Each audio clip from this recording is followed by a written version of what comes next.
Okay. So yeah, welcome everybody to our first webinar. And my co-host, please let people in. If you hear this ding dong sound, then you need to let somebody in. Okay. So what's going on out there? Investigating world language learning in US-based preschool classroom. And so those people who are coming in, please use the chat to say hello and tell us your name, your location, and your role. Like I did here. Hi, I'm Veronica. I'm from Connecticut, and I'm a researcher. So these people that you see who have their cameras on too, that's our research team. And yeah, I'm Veronica. I work for Educational Testing Service. That is a nonprofit based in Princeton, New Jersey. And some of you may know us from things like the TOEFL test or the SATs. So those are the things that have come out of the ETS. But we also do a lot of foundational research. And what we're presenting on today is one of those foundational research projects. Okay, Lorraine. Hi, everyone. Thanks for joining tonight after a long day at work. My name is Lorraine Sova. I also work at ETS.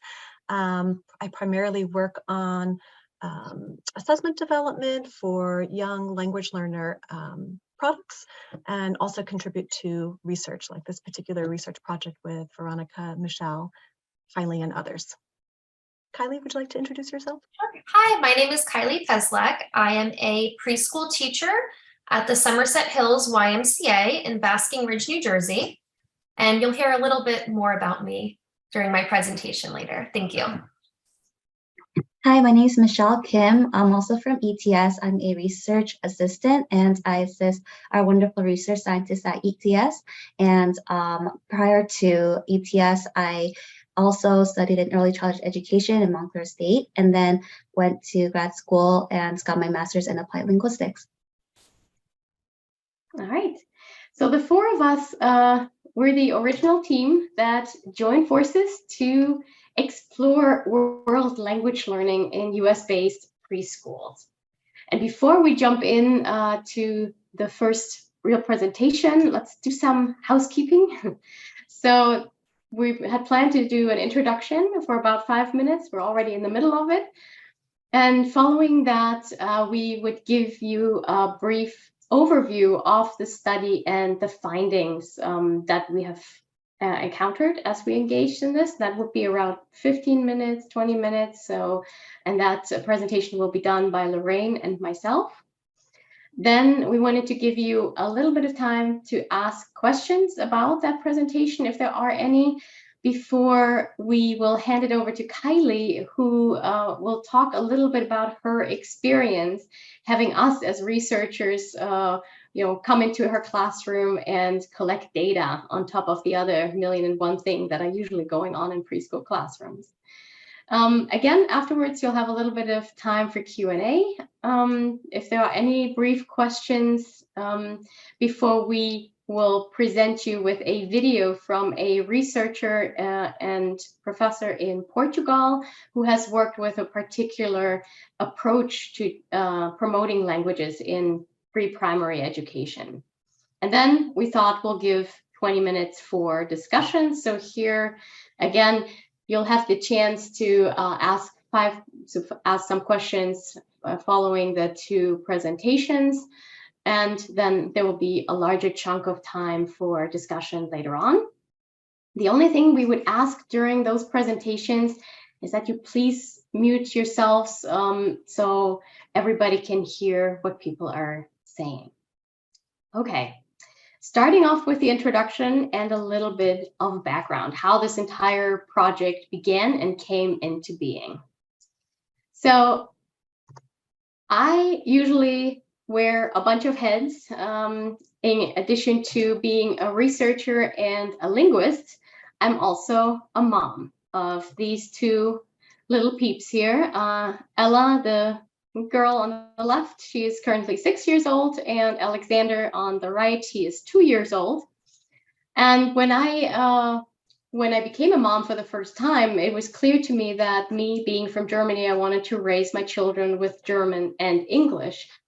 But even though I was a linguist, the field of bilingual first language acquisition is very different from teaching English or another language in formal education. So I didn't know much about it, and I started to read up, and I was also encountering a lot of other parents who had a ton of questions, thinking as a linguist, I have all the answers. So as I was reading up, I was taking notes, and somebody encouraged me to put these notes out there on the web, and eventually I did. I started a website about raising bilingual children named Bilingual Babies. And that site grew and grew over the course of the years. And one category that I have on that site is interviews with parents. And eventually my daughter was in the preschool classroom with Kylie. And I was thinking, maybe I just interview a preschool teacher about how they deal with other languages in their classroom. And that interview was a game changer. It was super interesting. There was a lot of anecdotal evidence about what was happening in the classroom. And Kylie and I had shared this mutual interest in promoting languages and diversity in culture in classrooms. So we teamed up and I pitched a research project at ETS to explore world language learning in US-based preschools and kindergartens in a little bit more systematic way than a one-on-one interview. And so what we'll present today is the perspectives from teachers that we interviewed as part of this larger study. And I'll hand it over to Lorraine. Thanks, Veronica. So in this part of the webinar, Veronica and I will chat a little bit more about our specific study, World Language Learning in US Preschools and Kindergarten, perspectives from pre-primary or preschool teachers. Next slide. So let me start by sharing just a little bit of background with you.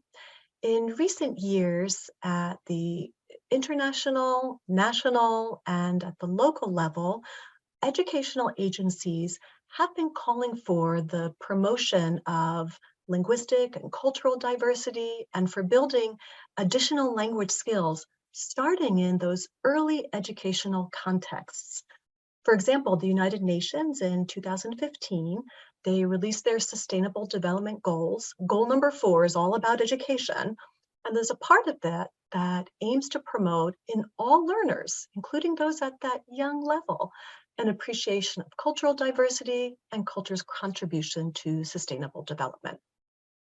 And then at the national level, the US Department of Education, I think you have to click one more time, thanks Veronica. In 2017, they released a framework for developing global and cultural competencies. That framework includes early learning descriptors. Those are descriptors that are targeted at that preschool level. And they encourage the promotion of emerging global awareness by exposing preschoolers to diverse cultures, histories, languages, and perspectives. And then at the local level, there are a number of states whose preschool standards or guidelines call for raising awareness of languages, of cultures, of diversity, including standards in New Jersey. That's the state where this particular study was conducted. Specifically, there are world language learning standards that call for students to be able to recognize that people use other languages to communicate with others. And they also call for children, including preschoolers, right, to be able to communicate themselves, basic greeting, words, and phrases in other languages.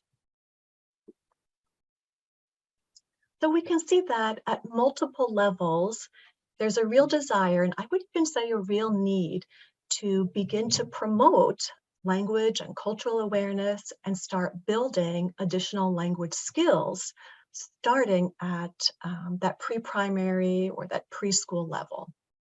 At the same time, some recent research suggests that there are a number of US preschool teachers who are monolingual English speakers. And research also suggests that they're not getting the professional development that they need in order to be able to learn about best practices regarding language and cultural diversity or world language learning in their classroom. Additionally, research suggests that there are very few instructional programs that focus on language and cultural awareness in those preschool classrooms. So that led us to some research questions. We really wanted to know whether these preschool teachers, specifically here in the United States, do they address world language and cultural learning in their classrooms? And if they do, how do they go about doing so? So that was our first research question. We also had a second research question. What are some of the challenges that teachers perceive as they're implementing that language learning and cultural learning aspects in their preschool classrooms? So for that, we set out to collect data in spring 2022 by means of an online teacher survey, followed by so-called semi-structured teacher interviews that were conducted via Zoom. We had originally hoped to get responses from 30 teachers, and so we were actually thrilled to get 138 teachers who took this online survey, which gauged information about the teachers' demographics, their early education context, their classroom practices related to world language learning. And then 15 teachers were also willing to sit for a follow-up interview. So at the end of that survey, you could tick a box whether you'd be willing to also give us an interview. And that interview was intended to provide additional details on survey responses, so we would get a much deeper understanding of what was going on. And it also included 2 additional questions, namely what challenges teachers encountered and what they regarded as best practices when it comes to world language learning. So those Zoom interviews lasted on average 35 minutes. And we analyzed the data in 2 different ways. So the selected response, or the Likert scale survey items, we analyzed by means of descriptive statistics. So Likert scale items are like a scale from I do something every day, often, sometimes, never. And so these were more quantitative means that we use to analyze those types of responses. And then for the open-ended survey responses and the interview transcript, we applied a qualitative analysis. So that means researcher 1, basically me, I applied the procedure of initial axial and selective coding based on Friedman in order to develop a coding scheme. So we had a kind of like a matrix of different phenomena that we found in the data. And then based on that coding scheme, I trained Lorraine as researcher number 2 to code additional interviews with that scheme. And we both independently coded 6 randomly selected interview transcripts. So that amounted to 40% of the interview data, and approximately 330 codes that were applied by the 2 of us. And the intercoder agreement there, meaning the matches that we had, were pretty good. It was 85%. And then so we looked at the discrepancies in a so-called consensus coding, and then figured out where we disagreed from one another and why. And then after we had figured that out, I went and finished the coding of the remaining interviews.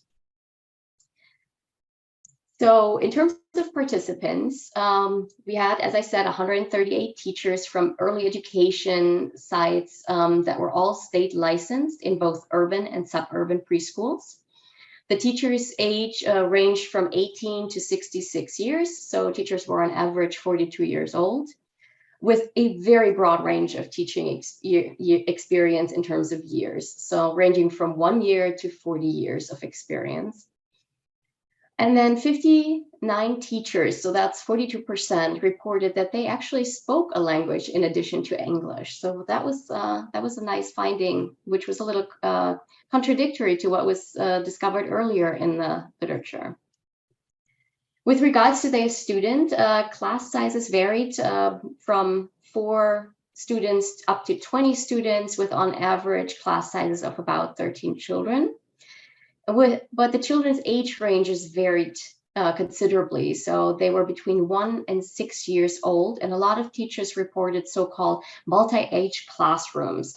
So here are the age ranges that the teachers reported. And if we just look at these 3 rows, those are very broad age ranges, between 2 and 6 in one case, or 2 and 5.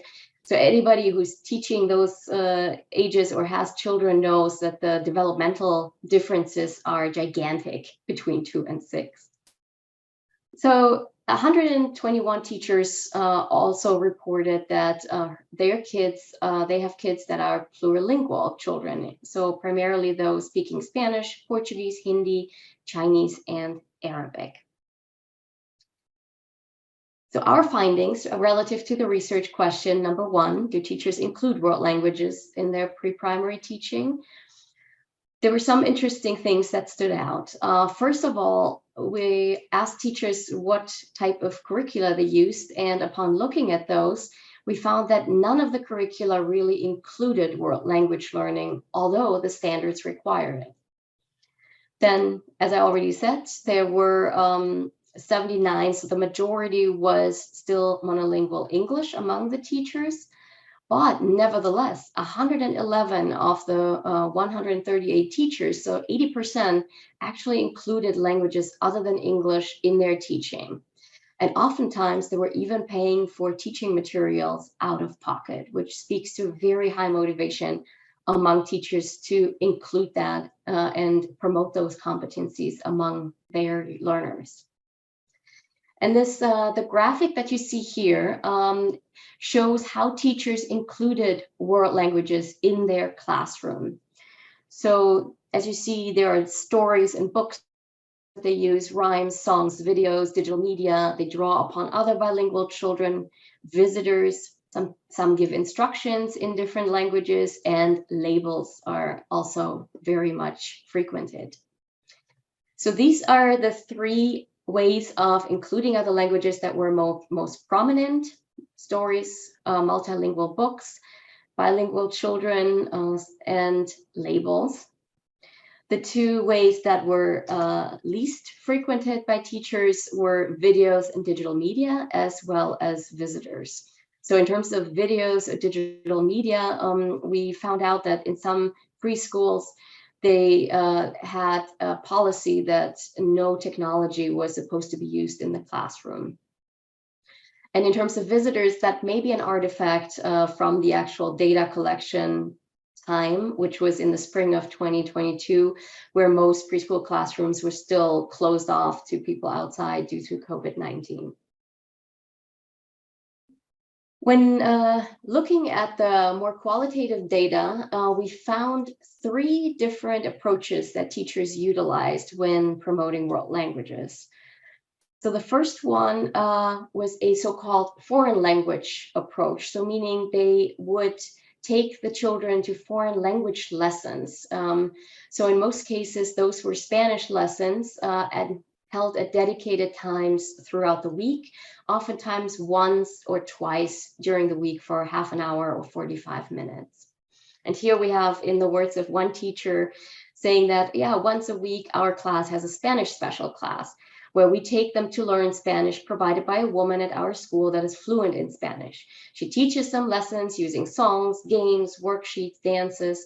They practice their numbers, colors, learning about family members and holidays in Spanish. The kids love it. The second approach that we found, it was a so-called integrated approach, meaning they tried to integrate different world languages throughout the day. And that was actually the majority of teachers that use this type of more ecological approach. So here are 2 examples from excerpts from the teacher interviews. Yeah, we are counting in Spanish every day whenever the children line up to transition to different activities. So they use these transition periods to insert some foreign languages or world languages, mainly of the kids in the classroom. And another prominent setting where world languages were used was at circle time. So usually at the beginning of the day when greetings were happening, so they sing hello in the children's home languages in this classroom for teacher number 23. And these integrated approaches, we wanted to know what topics do you use as you integrate these different languages. And here we see colors, numbers, greetings, basic needs, families, shapes. All of these featured relatively prominently across teachers or across classrooms. And they're all aligned with the themes in the preschool classroom. So anybody familiar with a curriculum immediately sees that that's what is usually being taught in preschool classrooms. In terms of the third approach that we found, that is usually labeled in the literature the tourist approach. So that is the occasional inclusion of world languages, mostly in the context of holidays or special events. So here one teacher summarized this quite nicely, saying, there's so many different cultures that we bring in, Diwali and Hanukkah and Christmas, and we try to teach all about Chinese New Year. I don't have any Chinese students this year, but I still like celebrate it for the 2 weeks, and we greet each other in another language. I write in another language, we write Chinese symbols and things like that. So we do incorporate a lot of diverse cultures, read-alouds, and their customs throughout the year. And a little later in the interview, that teacher actually added, we use symbols to write different than ours, and we compare and contrast and see like how cool it is to be in another country and do different things. So what we see here is also a level of awareness raising, a comparing between the languages. So taking stock, most teachers included world languages in their classroom, albeit to varying degrees. And they did that by means of 3 distinct, at times combined approaches, the foreign language approach, the integrated approach, and the tourist approach. But what seems really promising and great, and that's definitely what it is, there's also an underlying challenge that we felt. And that's why we actually added the 2 questions to the interviews. And in the words of a teacher who summarized these challenges quite nicely, saying languages, it's mostly a teacher's effort. So it seems like teachers oftentimes also feel left alone in that endeavor to promote world languages.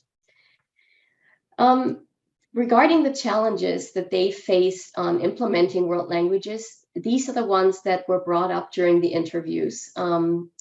Many teachers seem to struggle with their own limited world language abilities. So the fact that they may not speak another language at conversational level. And that was coupled with insecurities, in particular related to material selection and pronunciation. So for example, here, a teacher said, I know some basic body parts and I can count and stuff, but sometimes I feel like I'm not saying the words correctly. And another one highlighting the insecurities surrounding material selection, saying finding resources is hard because it's not my native language and I want to make sure that they are developmentally appropriate. Despite these challenges, though, we also noticed that teachers are very inventive and know how to really make things work in the classroom. So a lot of teachers are drawing on technology to really stay on top of things. So for example, here, teacher 53 noted that when she watches 5 Little Ducks with her kids, the kids are watching the video and listening to the song in Spanish, and it will have the words on the screen in English. So I know what they're saying. So using subtitles in order to stay on top of things. And another point that is highlighted here in the second quote is that a lot of teachers used Google Translate in order to really practice instructions they would give in the classroom, or just translate things on the fly and implement those as they went. So I found that really fascinating and cool. Other issues that were noted were the lack of curricula and materials for the classroom, as well as a limited understanding sometimes of teaching strategies that could be deployed in order to deal with certain situations. And here this speech bubble features an instance that one of the teachers recalled about a little girl who was Russian. So her parents speak Russian to her, but they're very fluent in English and they don't even have an accent. But in her mindset, Russian cannot be included in the classroom and English can't be included in her home. She hasn't been able to put them together. So I feel sometimes my challenge is that when bringing it up or saying, hey, listen, this is how you say this in Russian, right? The kids, or she kind of looks at me like, wait, what? And they kind of put their guard up. So strategies, how do you deal with these particular instances in the classroom? And then last but not least, contextual issues such as COVID-related challenges and staff shortages were also noted as particularly challenging for implementing world languages. So summarizing that, almost half of the teachers, 43%, reported that they did speak a language in addition to English. And most teachers included world languages in their classroom, albeit to varying degrees, using the three approaches: the foreign language, the integrated, and the tourist approach. And most of the teachers focused on vocabulary learning, so themes that were well aligned with the preschool curriculum. And there was also a focus on openness to linguistic and cultural diversity. Nevertheless, there were a number of challenges, such as limited language abilities, lack of strategies on how to deal with additional languages at times, and also a lack of opportunities for professional development. So in conclusion, one may ask, why bother? There's so many challenges, and why should we do this? We know from research that there's very slow progress with modest learning outcomes and attainments in additional language learning, especially among very young children who do not have enough exposure. So minimal exposure meaning, or low exposure meaning, you only have 1 or 2 lessons per week. So despite all of this, we believe it's still worth it because of the following reasons. Younger children tend to have a very high motivation and positive attitudes towards learning. And if you couple that with quality language teaching situations, you can create very enjoyable and beneficial learning experiences for children. And the language skills and the knowledge developed during such positive learning experience can form a very solid foundation for more effective language learning in the future. That being said, a potential way forward in terms of thinking about including world languages in preschool classroom would be to think about it along the lines of raising language awareness, not so much along the lines of promoting language proficiency. So rather create an awareness that, yeah, there are different languages, and that's okay because you are working towards a more mindset of openness towards diversity, just using languages in order to promote that. And additional reasons, the state standards demand it, so we may as well push towards putting those into the curricula as well. And a potential approach that we are trying out this year as the study progresses is we're drawing upon a framework called Awakening to Languages that has been started in Europe in the 1980s and further developed.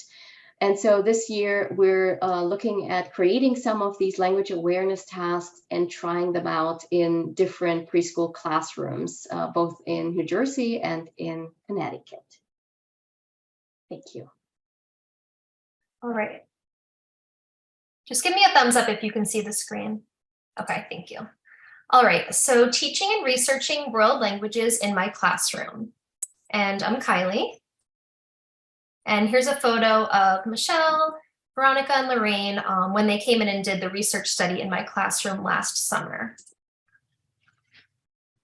So just a brief introduction. Like I said, I'm Kylie. I'm a pre-K teacher at the Somerset Hills YMCA in Basking Ridge, New Jersey. And I met Veronica when I had her oldest child, Ella, in class a few years ago. I have 9 years of experience teaching pre-K. The children in my class are 4 and 5. and about 13 years of experience working directly with children and families. So I was a consultant for this research study, and the research study was also conducted in my classroom. And this was my first time working with researchers. So these are the things I'm going to be talking about tonight. First, my experience, what went well, tips for researchers, and challenges. So in regards to my experience, I wore two hats for this study. I was a consultant, so I worked with Veronica, Lorraine, and Michelle to develop the teacher interview questions, in addition to developing the student intervention activities that we executed in my classroom. And my role as an educator basically was the research study was held in my classroom. So first, I'll talk a little bit about my perspective as a consultant, specifically what it was like working with researchers. To be honest, I was a little nervous in the beginning. This was something that was new to me. When Veronica approached me with the idea, probably over a year and a half ago, I was flattered, I was excited, but also nervous. I'm in a classroom 40 hours a week with 4- and 5-year-olds, so the thought of working with research scientists was a little intimidating. But I quickly felt very comfortable, and we all formed a very, I'd say, non-intimidating work relationship. And basically, we all worked together for several months to develop the teacher interview component, which Veronica shared earlier, and the student intervention. And during that time, basically, I just shared my expertise as an educator. So I helped guide them and just make sure that what we were doing specifically in the classroom, was developmentally appropriate when we were planning the intervention. I felt that this experience was educational, and I definitely learned a lot about the research process. Like I said, this was very new. And what I really liked the most was that I was able to use my skills for a different purpose. And I don't know if a lot of teachers have that opportunity to kind of step outside of the classroom, or accept those opportunities, I should say. And I feel like it was a very positive experience from start to finish. So in terms of my perspective as an educator, what was it like having researchers in my classroom? So first, I'll talk a little bit about what specifically happened in my classroom. So we developed a student intervention. It was basically a research study, and we wanted to learn how children feel about learning world languages in the classroom. We read the children a bilingual book. We had them choose how they felt from a feelings chart, how they felt about learning other languages. They drew their feelings, and they also shared with us what they want to learn about in other languages. For the intervention, I feel like I certainly had an advantage because I was basically involved in every aspect of the project. So when the research team came into my classroom last summer to execute the plan, I knew what we were going to be doing. I knew what the plan was, what was expected of me, in addition to what was expected of my students. So I was very prepared. And I feel like it was a very positive experience for the students and the staff involved. And it really was just a very simple day for us. So we followed, when we created the intervention, we created it very much in line with a typical teacher lesson plan, with an opening activity, a book, like I said, a lot of room for movement, and nothing was really out of the ordinary. Nothing felt strange to the kids. We really just followed a typical routine in the class.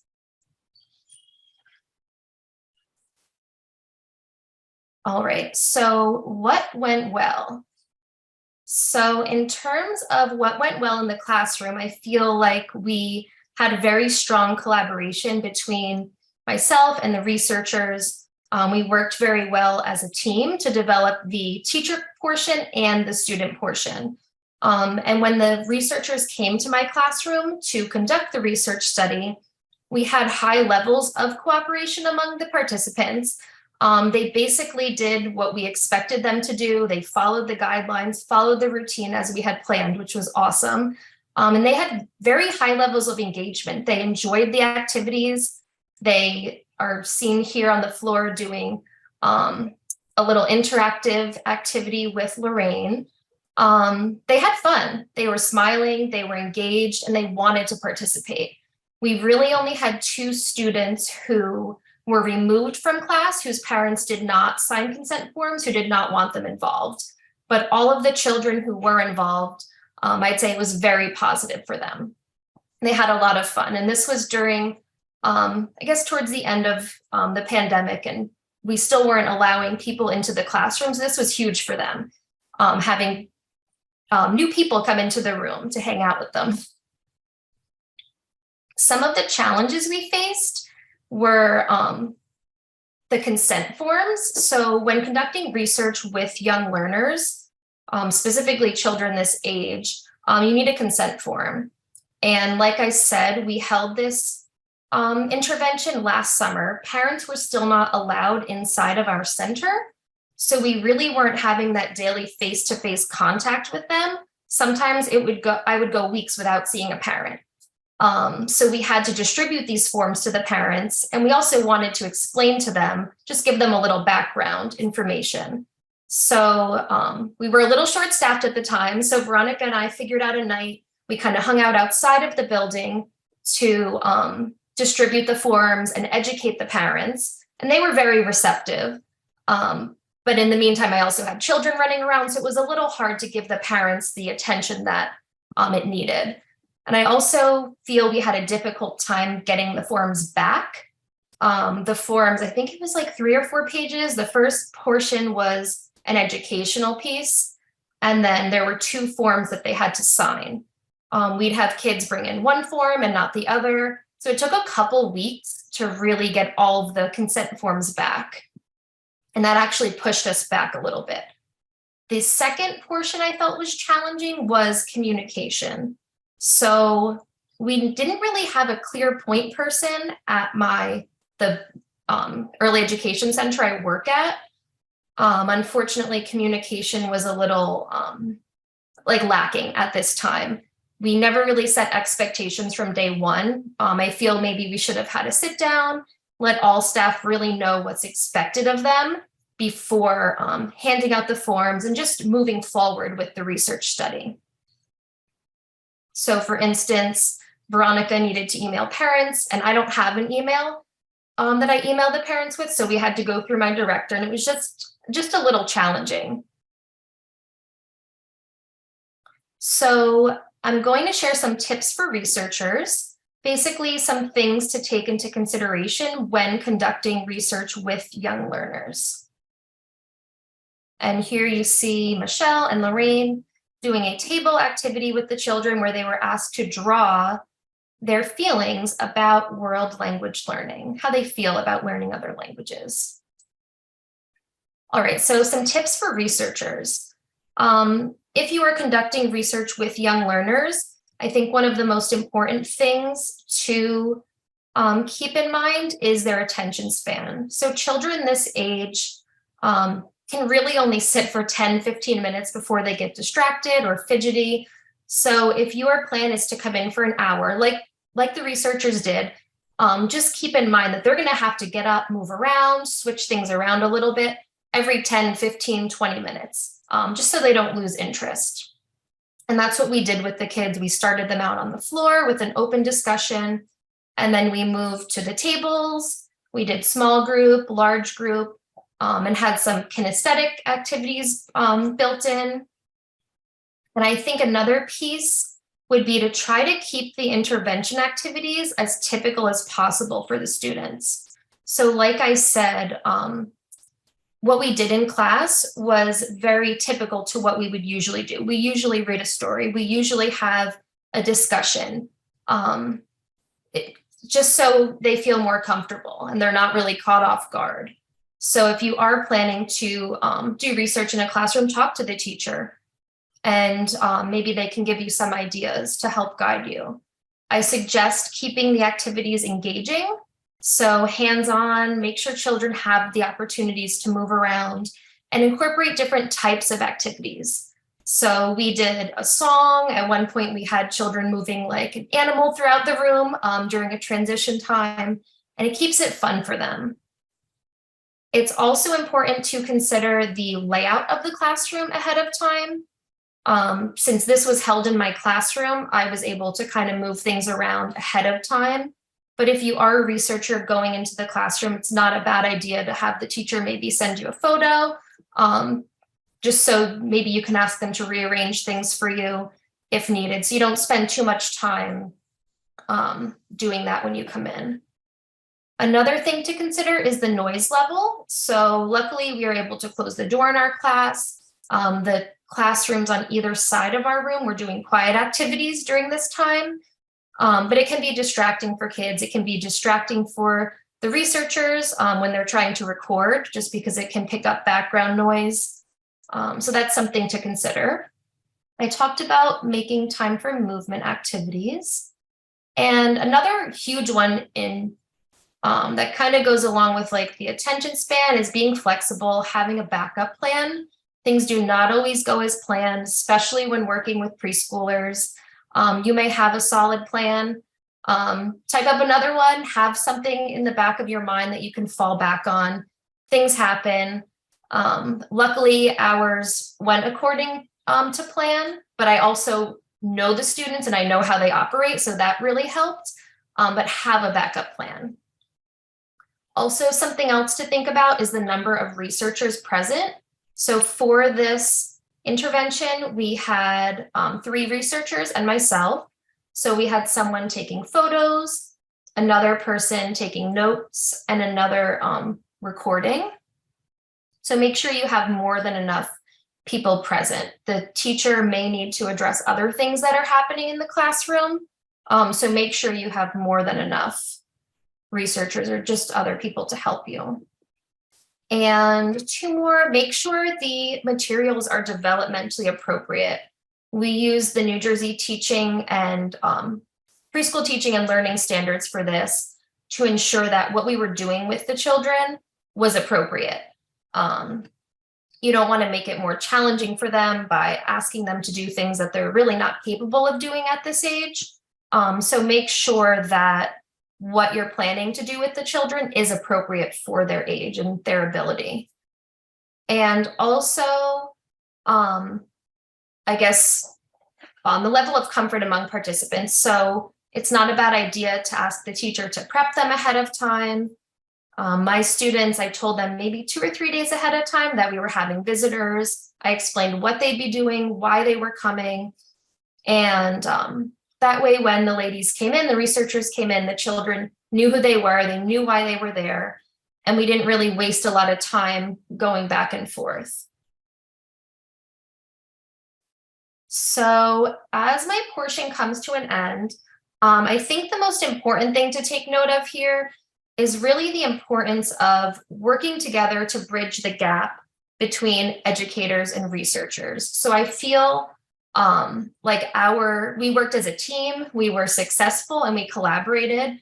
And if you are an educator, I highly encourage you to seek out opportunities to work with researchers. It's important work, and it was educational for me and fun for me, and it was a new learning opportunity. And for researchers, make an effort to include educators in the research process.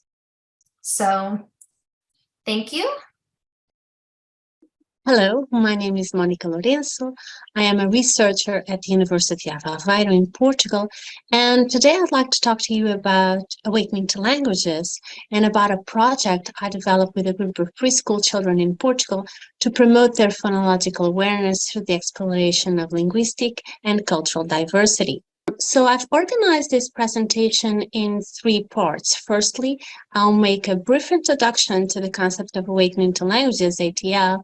Then I'll describe the empirical study I conducted, and I'll end this presentation with some concluding remarks.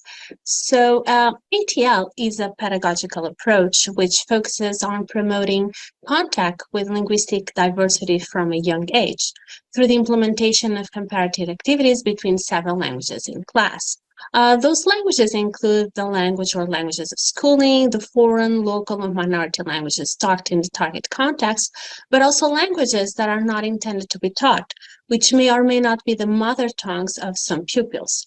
So the aim of this approach is to develop language, cultural, metalinguistic skills, as well as to foster open attitudes towards other languages, cultures, and speakers in order to prepare children for language learning and intercultural dialogue.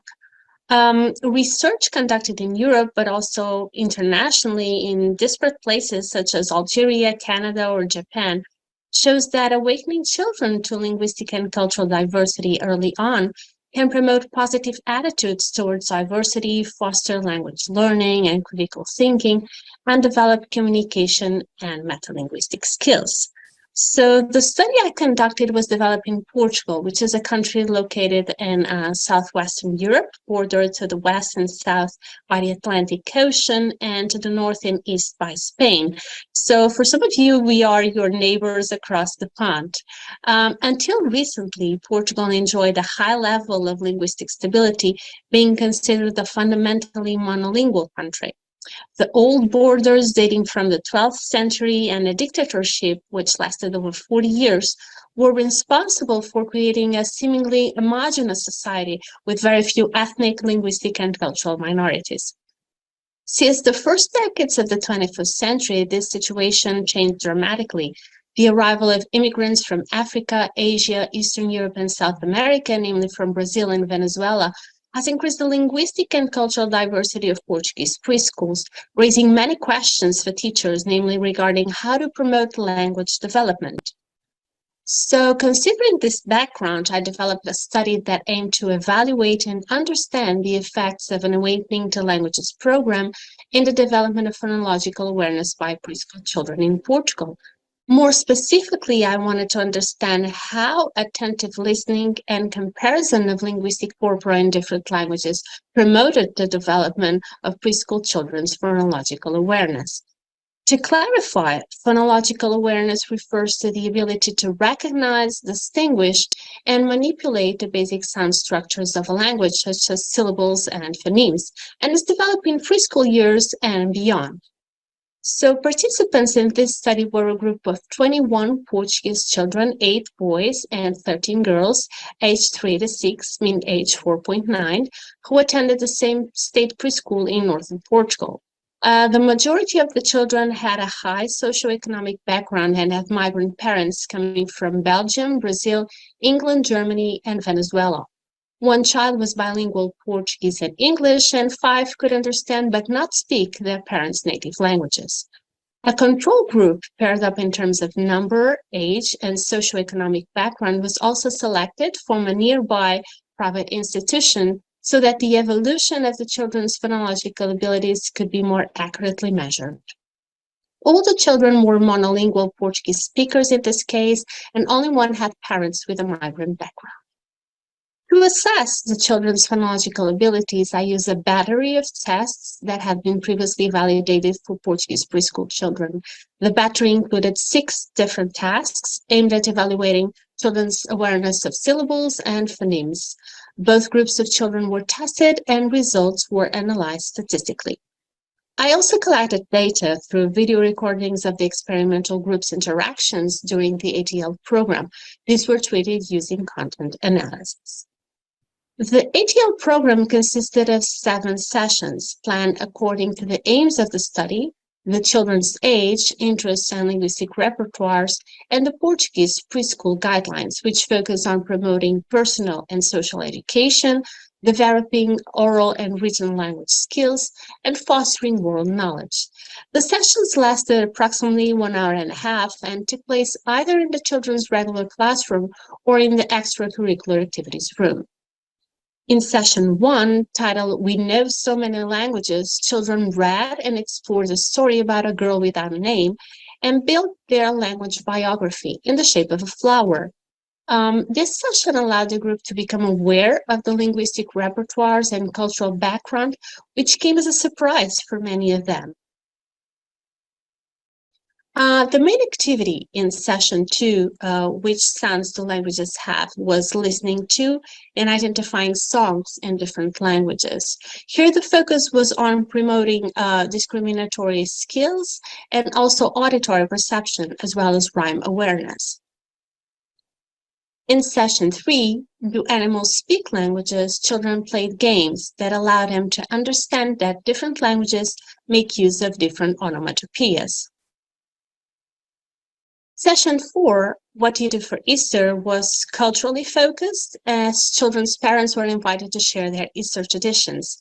The session, which also promoted children's syllable awareness, was fundamental in fostering positive attitudes and respect towards other languages and language varieties, cultures, and speakers. Then in session 5, What an Odd Way to Write, children explored different writing systems through analyzing book covers. In particular, they experimented with Chinese characters and Greek letters and developed syllabic and phonemic awareness. The focus of session 6, Do Languages Die?, was endangered languages. After watching a video about ancient Egypt and hieroglyphs, children listened to traditional songs in Cherokee, Inuktitut, and Kunama, 3 endangered languages, and played syllabic and phonemic segmentation and deletion games. Finally, in session 7, they tested and consolidated the knowledge acquired in previous sessions through playing a game. The study lasted 1 school year from September to July. During the first 3 months, I attended some classes at both preschools with the purpose of profiling the groups and getting to know the children and the type of activities they were involved in. In December, I started phase 1 of the study, submitting the 2 groups of children to a phonological awareness pretest. Each child was tested individually in a quiet area of the school. Phase 2 took place between February and early May with implementation of the intervention program.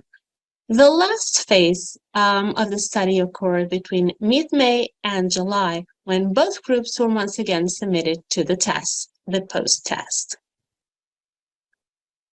Figure 1 shows the pre-test results for both the experimental and the control groups.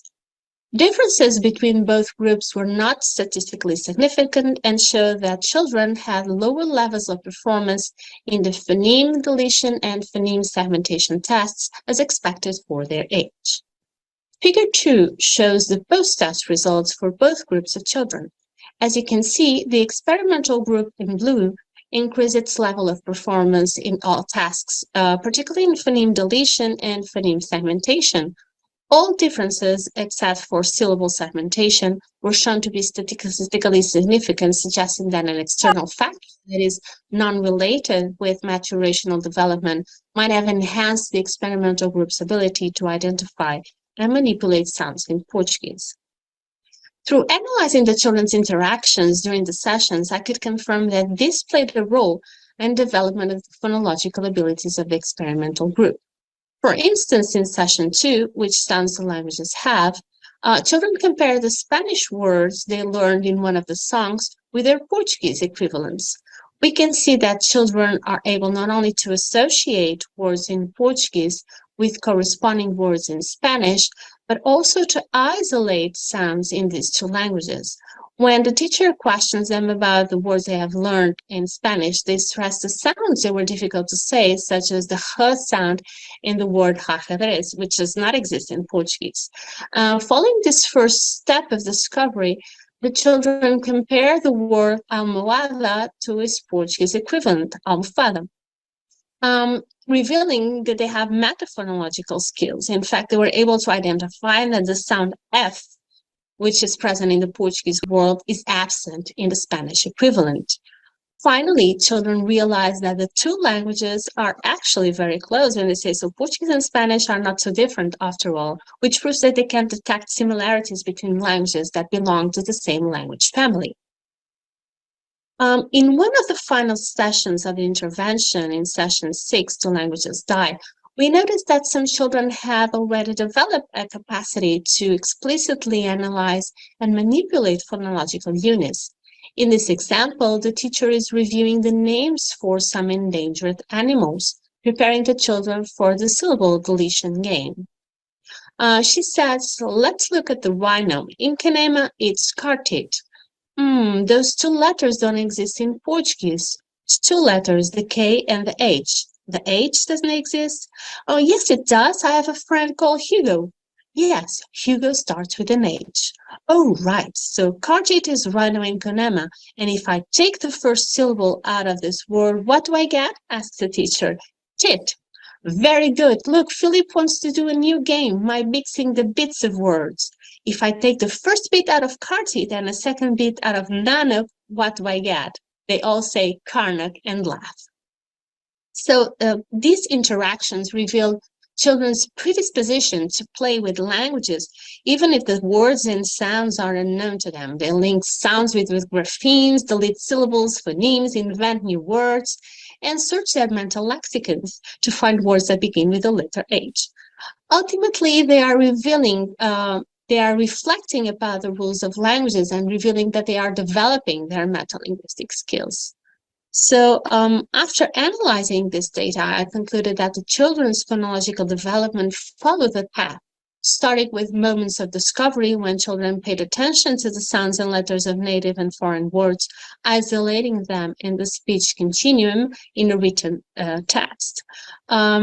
Or in a written text. These were followed by moments of analysis when children actively engage in the exploration and discovery of languages' internal units, analyzing and comparing words in different languages.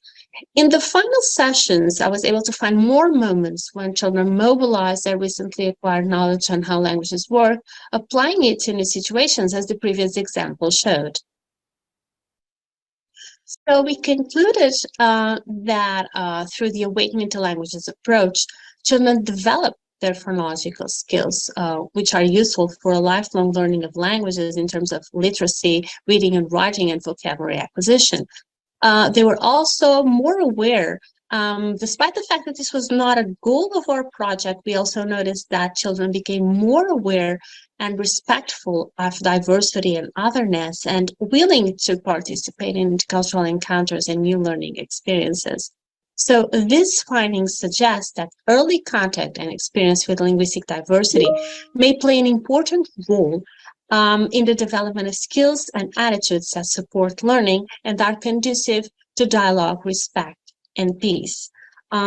So I really hope you found this project inspiring. I'm really looking forward to working with you and trying out similar activities to see what works and what may not work in your context. And if you have any questions regarding this presentation, I'll be happy to answer those via email. So I hope to see you soon. Bye-bye. So here, as you saw, this is our original team. And we believe strongly that there should be more collaboration between researchers and practitioners in the field, because as Kylie said, it was a learning experience, but it wasn't only a learning experience for her. Personally, I learned a lot in this entire project, and I continue to learn as we work together.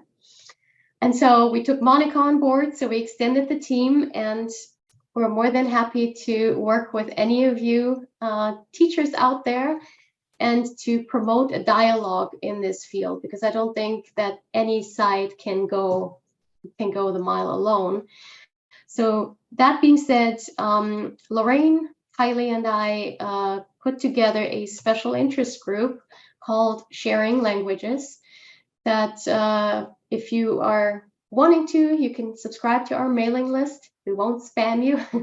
We'll just send you the occasional invites and information about monthly webinars that we hope to host and happy hours. They would alternate. So one month you would have a webinar about something, and the next one is a happy hour coming up about multilingual children's books. So we'll be sharing some book ideas and then chit chat more about how you can implement those in the Young Learner classroom.